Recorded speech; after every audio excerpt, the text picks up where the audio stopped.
Consegue me ouvir? Quantos de vocês ficaram com nojo a hora que eu tirei o tatu e comi lá na frente? Levanta a mão. Nenhum. Tá, eu tô acostumado a ver gente tirando tatu e fazer de conta que tava tranquilo. Eu fiquei lá na frente, um monte de gente passava, olhava, dava uma risada, voltava. Bom, gente, eu sou o professor Luiz Rodrigo, vou trabalhar geografia com vocês hoje, tá? Pequeno probleminha do som aí, mas não tem problema. Por enquanto, vamos tocando assim mesmo. Eu vou pedir licença para vocês, para tirar o casaco. Meu casaco bonito, chega. Tá meio quente, né? Então eu vou me despir um pouco. Tu vai mas voando, assim, né? Eu vim aqui, eu conversei com o professor Roger, e nós dividimos a geografia. Eu vou ficar com o PS1, que é a parte física da geografia, e 2 ou 3 conteúdos da geografia humana, e também vou trabalhar com vocês a parte física da geografia do Brasil. Aí o PS2 e a parte humana do PS3, o professor Roger trabalha com vocês. Certo, minha gente? Então, ficamos combinados assim. Eu vou começar trabalhando com vocês, gente, sobre a teoria da deriva continental. Um carinho alemão meio atravessado lá, pouco mais inteligente do que nós todos juntos aqui, ele começou a imaginar que antigamente todo o nosso planeta era formado por um único continente, lá em cima, ó, chamado de Pangeia. Posteriormente, passou uns 150 milhões de anos, começou a se separar e formou outros 2 continentes, que é a Testando o som. Que é a chamada Laurásia e Gondwana. Agora vai melhorar. Agora não preciso gritar para vocês. Passou mais 150 anos, mais de 50 milhões de anos. O que aconteceu? Começou a se dividir, a Gondwana e a Laurásia se dividiram e formaram todos os continentes que nós temos hoje. Como é que o Alfred Wegener, que foi quem criou essa teoria, chegou a essa conclusão? Primeiro, pelo formato aqui, ó, da América do Sul, que se encaixava perfeitamente com a África. Poxa, isso não é nada. Aí ele começou a pensar, vou tentar encontrar alguma evidência disso. Som. Vamos trocar de novo.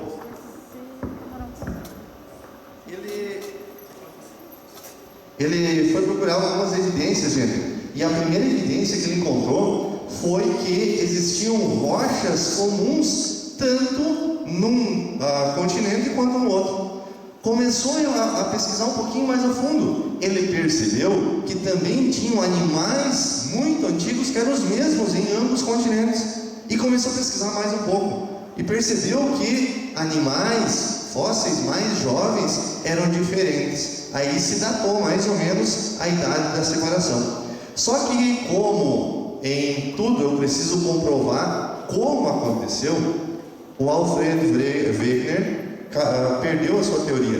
A teoria da deriva continental foi esquecida por um bom tempo, porque ele não conseguia explicar como é que seria possível os continentes se separarem e formar o nosso planeta. Aí, o que aconteceu? Veio agora, mais modernamente, uns 40, 50 anos atrás, eles conseguiram criar uma nova teoria que complementou a teoria da deriva continental, que foi a teoria das placas tectônicas, que está aparecendo aqui para vocês. A teoria das placas tectônicas, que quem prestou atenção lá no primeiro ano do ensino médio, ou prestou atenção lá nas aulas do professor Roger, ele deve ter contado para vocês que o nosso planeta é formado por algumas camadas: o núcleo, o manto e a crosta terrestre. O manto, ele dá meio pastoso assim, gelatinoso, um cremezinho, vamos pensar assim, aonde a rocha se esquenta tanto que ela fica fundida. E em cima da rocha fundida, não pense outra coisa, tá? Porque a outra coisa vai ser os concorrentes de vocês que estarão depois da prova, tá? Eles não estarão fundidos, eles estarão vocês pensaram, só faltou complementar, né? O que acontece com a parte de fora, gente? A parte de fora que é a crosta, que é onde nós pisamos, ela é sólida. A crosta sólida, ela é formada por blocos de rocha de 60, 70 até 90 quilômetros de profundidade, que são esses blocos aqui, ó. Cada uma dessas desses pedaços aqui são chamados de placas tectônicas. Então, a crosta terrestre é formada por placas tectônicas. Cada uma dessas placas, ela se movimenta num sentido. E esse movimento é o que nos interessa, gente. Nós estamos em cima de uma placa, que é a chamada placa sul-americana, que se movimenta no sentido de encontro da placa número 3, aqui, que é a placa de Nazca. E por causa disso, nós temos aqui no litoral da América do Sul, principalmente no Chile, vários terremotos, vários vulcões, por causa que é uma área de encontro de placas tectônicas. No outro lado, aqui, é a placa africana.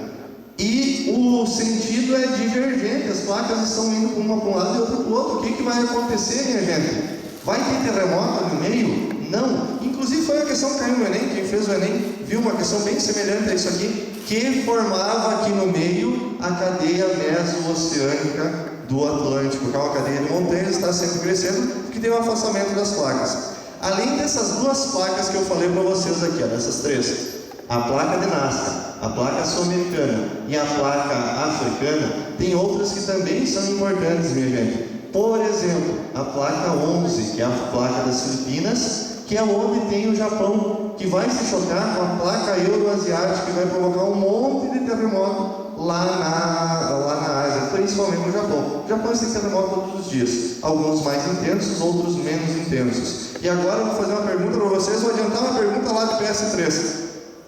Brasil, temos terremotos? Sim, temos terremotos, gente. Agora outra pergunta. A intensidade desses terremotos é de alta intensidade, como no Japão, ou é de baixa intensidade, quase insignificantes? Baixa, gente. Isso é importante, isso pode cair. Tem ocorrido vários terremotos, principalmente lá no estado de Minas Gerais, gente. Minas Gerais está sob uma falha. Toda a placa tectônica ela é formada, olha meus dedos aqui, ela é formada por, deixa eu vir um pouquinho aqui para usar a luz, por camadas. Essas camadas podem se romper, e é o que aconteceu lá em Minas. Tem um pedacinho de uma placa que ela é rachada, que a gente chama de fratura. As fraturas são partes sensíveis. Nessa parte sensível, lá pode vibrar um pouquinho mais e dar um terremoto um pouco maior. Mas os terremotos no Brasil, o máximo que já chegaram foi 6 pontos na escala Richter, 6,5. Já no Japão, 7, 8, é comum, infelizmente é comum acontecer isso lá.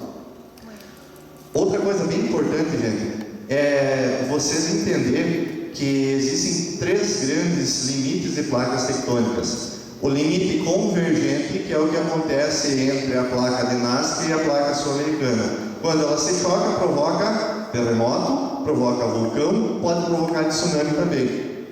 O segundo tipo é limites transformantes, que é quando uma placa raspa na outra. Terremotos gravíssimos, gente. Também vulcões podem ocorrer nesses lugares.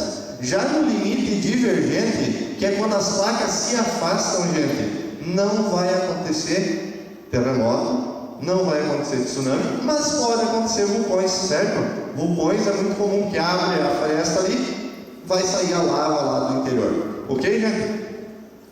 A região de maior concentração de vulcões e terremotos é aqui, ó, no Anel de Fogo ou Círculo de Fogo do Pacífico. É a região que tem maior ocorrência, maior atividade sísmica do mundo. E outras áreas também aqui, ó, na Europa, no norte da África, aqui toda essa parte aqui do litoral da América do Sul, no litoral da América do Norte também, é a região onde mais acontecem esses fenômenos. Perdão, gente, não está aparecendo muito aqui a tela, mas eu vou falar para vocês. Nós temos 3 grandes estruturas geológicas no mundo. Quem são elas? Aliás, estrutura geológica, como é que o interior da Terra está organizado? Nós temos então 3 grandes formas.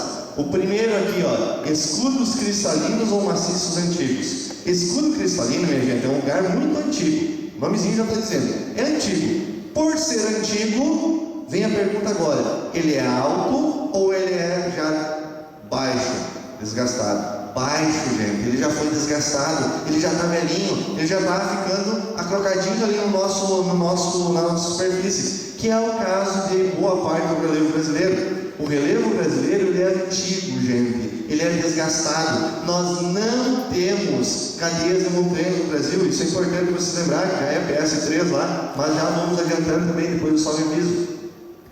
Bacias sedimentares, gente, são lugares mais baixos do relevo, aonde aquela parte que desgastou vai acumulando nas partes mais baixas, e ali se formam as chamadas rochas sedimentares, que depois eu vou passar para vocês. E o último tipo de estrutura geológica são os dobramentos modernos, que como eu falei para vocês, não existem dobramentos modernos no Brasil.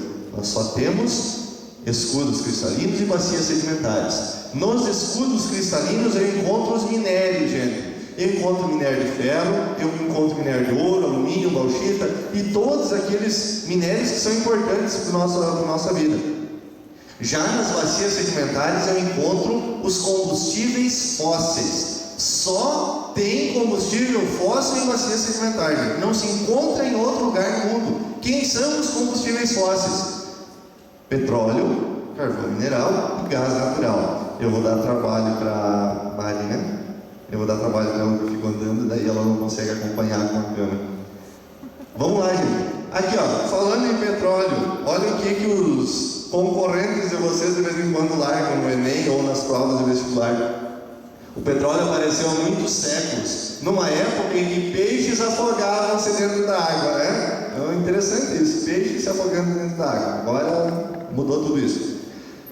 Tipos de rocha, né, gente? As rochas são divididas em 3 grandes grupos: as rochas magmáticas, as metamórficas e as sedimentares. Magmática, o nomezinho já está dizendo, ela vem do magma. Então o magma tem que se resfriar para formar uma rocha.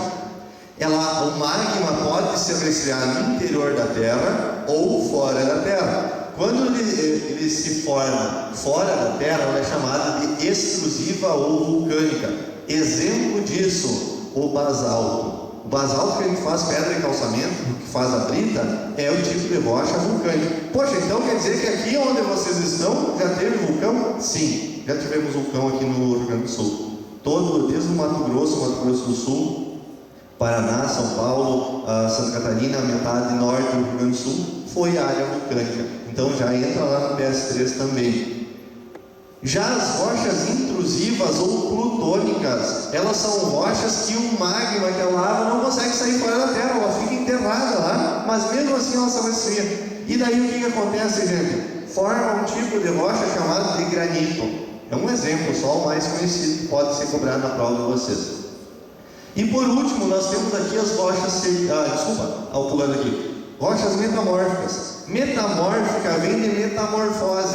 Metamorfose é uma transformação, certo? Então, as rochas metamórficas são rochas que se transformaram, deixaram de ser uma coisa e viraram outra, tá? Que nem aquele coleguinha que vocês têm lá, que deixou de ser uma coisa e virou outra. É um metal, nada contra, tá? Cada um o seu. Rochas metamórficas, então, exemplo disso, gente, é o que acontece com o calcário. O calcário se transforma em mármore. Aquele branquinho lá que você paga um caro para pôr lá na mesa, para pôr de adorno lá. O mármore, aquele vermelhinho, é diferente do granito. O granito é aquele todo cheio de pontinho lá, preto com branco, com rosa, com um monte de cor. Então, rocha metamórfica, exemplo, então, o mármore. E por último, as rochas sedimentares. A rocha sedimentar, gente, ela se forma aqui, ó. Desgasta uma rocha aqui, desgasta outra aqui. Essa areia, essa terra, esse resto de rocha vai para o fundo de um vale, para o fundo de um açude, de um mar, de qualquer coisa, para uma bacia sedimentar. Ó, o lugar mais baixo que desgastou as partes mais altas. E vai parar aqui. Ao longo de centenas de milhares de anos, isso vai virar uma pedra. Quem de vocês tem lá conhece lá no nono? Aqui não é muito perto de Gringo, então você não adianta falar muito no nono. Mas quem já viu lá na casa do vô, do pai, uma pedra redonda assim, uma manivela para afiar a faca, é chamada de rebolo? Aquela pedra é pedra rocha sedimentar. Aquela rocha que absorve a água no aquífero Guarani, ela é uma rocha sedimentar. E aqui, nesse tipo de estrutura geológica, eu acabei de dizer para vocês que se forma um tipo de combustível, que é o combustível fóssil, né? Então, aqui, só nesse tipo de estrutura geológica é possível. O nosso relevo, gente, ele é formado por forças internas da Terra e por forças externas. As forças internas também são chamadas de endógenas, elas estão lá embaixo. As forças externas são chamadas de forças exógenas, elas estão fora. As forças endógenas, que podem ser o tectonismo, o vulcanismo e os abalos sísmicos, eles são os construtores do relevo. Eles botam coisa para fora, gente. Eles formam uma montanha, formam um vale, formam tudo. Porque eles estão formando, eles estão botando a lava, as placas tectônicas estão se chocando, está formando uma cadeia lá, então formadores de relevo. Eu vou fazer pose para tirar foto. Pode tirar, tá? Depois eu tiro um contigo, então. Teu namorado não é bravo, né? Então tá bom. Os agentes externos ou exógenos são os destruidores do relevo. Os que destroem, os que desgastam, os que vão erodindo. Tá bom? Quem são eles? Alternâncias de temperatura, o quente e o frio, racha a rocha, depois eu vou mostrar isso para vocês. A ação fluvial, os rios, ação glacial, eólica, marinha e dos seres vivos. Tudo isso pode ser resumido em poucas coisas aqui. Primeiro deles, gente, eu vou falar o mais importante para vocês. Os outros são mais fáceis e acredito que vocês vão lembrar a ação do rio, como é que acontece, a ação do vento. Eu vou aqui para o intemperismo, que ele é um pouquinho mais difícil, mas ele é comum de aparecer. O intemperismo é a alteração da rocha. O intemperismo pode acontecer de duas formas: o intemperismo químico e o intemperismo físico. O químico, gente, tem a presença de água. Com presença de água, a rocha deixa de ser rocha e se transforma em solo. Quanto mais quente, grave isso, quanto mais quente e maior a presença de água, maior será o intemperismo químico, tá bom? Maior a profundidade do solo. Já nos lugares aonde falta chuva, aonde é muito frio, o intemperismo é do tipo físico, aonde a rocha não deixa de ser rocha, ela se quebra, mas continua sendo rocha, não há alteração química. E não há alteração química porque falta água ou falta temperaturas maiores. Mas como é que vai acontecer isso aqui? Isso aqui acontece nos desertos, tá, gente? Lugares que chove pouco. E no Brasil nós temos uma área que chove pouco, que é o Nordeste brasileiro. Então o intemperismo físico pode acontecer aqui. Aqui não, lá no Nordeste. Como é que isso acontece, gente? Como é que é a temperatura lá no deserto durante o dia? Quente. De noite é frio. Isso começa a fazer uma dilatação da rocha.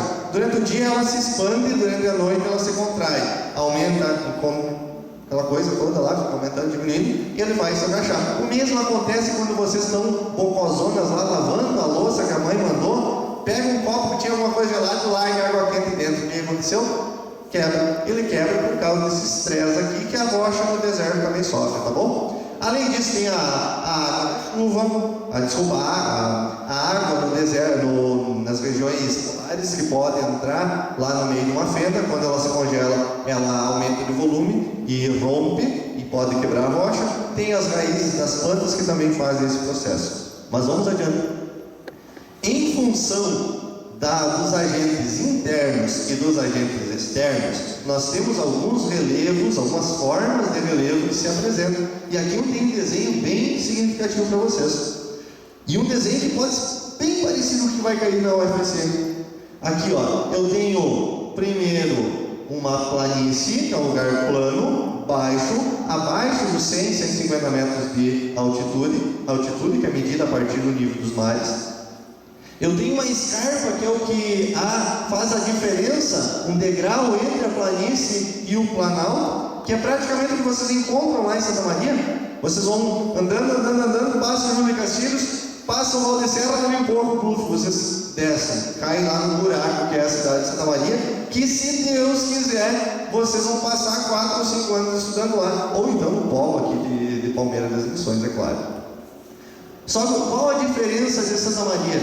Ela tem essa parte plana e baixa, só que aqui do lado tem um outro planalto. Por isso que ele vai ser considerado como depressão.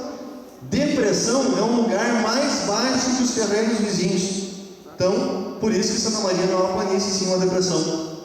E o planalto, minha gente, planalto é o lugar mais alto, aonde o principal processo que eu tenho ali é a erosão. Na planície, eu estava esquecendo de dizer para vocês que o principal processo é a deposição, já que em cima é a erosão, é a retirada de rochas. E o planalto pode ser subdividido em serra, chapadas e morros. A serra é essa parte pontiaguda aqui, cheia de sobe e desce. As chapadas, ela tem um topo plano.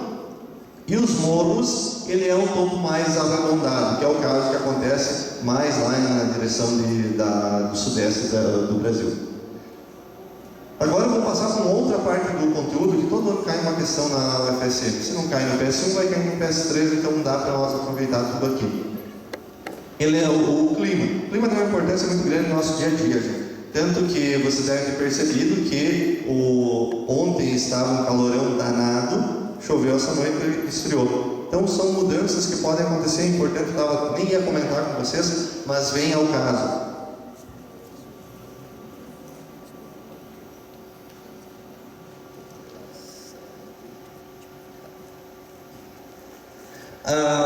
O que eu estava dizendo para vocês? Nós temos dois conceitos bem importantes na geografia que eu estava esquecendo de passar para vocês. O conceito de tempo e clima. Tempo são as condições da atmosfera em um determinado momento, enquanto que o clima são as condições da atmosfera medidas ao longo de 30 anos para eu poder caracterizar essa condição. Então, ontem o tempo mudou, ele passou de quente para frio, então isso é uma característica do tempo, muda a todo instante. Enquanto que o clima eu preciso medir o tempo ao longo de 30 anos para eu poder caracterizar. Daí tem o clima subtropical, o clima tropical, polar e assim por diante. Aqui, ó, gente, o clima, ele é, como é que eu vou dizer? Ele é formado por elementos e por fatores. Os elementos são aquilo que fazem parte do clima, como o caso da chuva, da temperatura, a pressão, é aquilo que eu posso medir lá no dia a dia, o vento, a insolação, tudo isso é elemento, tá bom? Todos esses elementos aqui, eles sofrem influência dos fatores do clima. Fator é tudo aquilo então que vai influenciar. Vou dar um exemplo para vocês. Como vocês estudaram para a prova do vestibular, estudar foi um fator, a consequência é vocês passarem de ano. Ou passar de ano, vai ser aprovados lá no vestibular. Se vocês não tivessem estudado, que eu sei que todo mundo aqui estudou, vocês não passariam. Então, esse é o fator, é aquilo que vai influenciar na possibilidade de vocês passar ou não. Na questão do clima, é a mesma coisa, tem coisas que vão influenciar.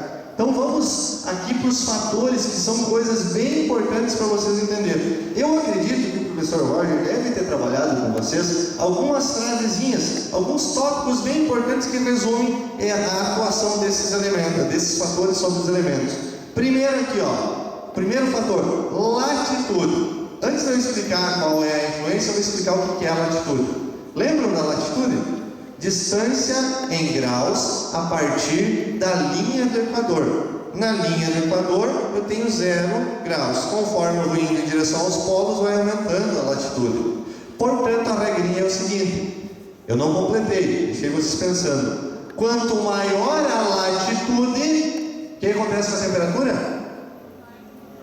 Menor a temperatura. Eu vou para o polo, diminui a temperatura, certo? Se eu ficar na linha do Equador, ali é quente sempre, tá bom? Depois eu até vou mostrar um desenho para vocês. O mesmo acontece com a altitude. Conforme eu vou subindo no morro, o que vai acontecendo com a temperatura? Diminui, gente. Porque quanto maior a altitude, menor a temperatura. Por isso que lá no topo de alguns morros tem gelo. Tá bom? Continentalidade. A continentalidade é a distância, o afastamento de uma região com relação ao mar, mais no meio do continente, certo?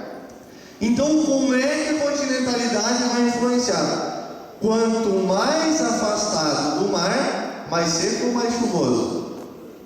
Mais seco, é claro. Estou longe da fonte de água, vai chover pouco.